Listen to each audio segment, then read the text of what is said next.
Би хүн. Амьдралаас дандаа цэцгийг нь түүнгэж хараад арга ядаад халгаач олоогүй надад байсан. Би адилхан хүн. Амрагтаа үргэлж үхсийн сайхныг хилнэ гэж хүсдэгч амаа барьж хэрүүлийн араас харамсах цаг ирдгээ. Би бас хүн. Бороонд дуртай. Гэхдээ цасанд илүү хайртай. Би зөөлөн хүн. Бодох хэрэгтэй. Гэвч цэнгэж амжих хэрэгтэй. Би залуу хүн. Хүний нутгийн түмэн сайханд нүд унгаавч сэтгэл унгахгүй. Би монгол хүн. Өөрийн нутгийн мянган муухайд уруул дордойвч элэг дордоохгүй. Би өндөсрөх хүн. Уран барилга зардмал замаас илүү уул усанд ойр байхыг хүсдэг. Би зэрлэг хүн.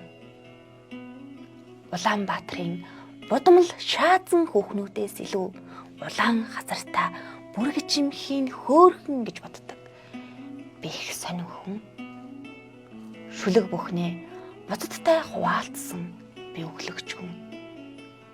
Шүлэгнээс өөр юугаач хуваалцахгүй. Бас харамж хүн. Шиний нэгэнд ижигээ нулимстай хүлээлгсэн би мөнхөн.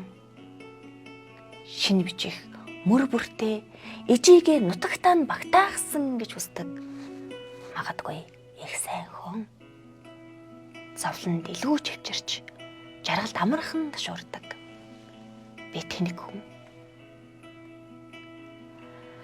Зориг мөрөөдөл хоёроо тэрч үтсэн бас азтай хүн. Хороонд нь хүрсэн бол уруулдан зүтгэх би шуналтай хүн. Нуруунаас нулимсан болгоныг буруугаар санаж явдаггүй. Би их мартамхай хүн. Цагаан толгойг төгсөглөөс нь эхлэж сурсан би их зөрөөд хүн. Цагаа хартаа чи миний дотор хідэн хормошвоо. Би ийм л хүн.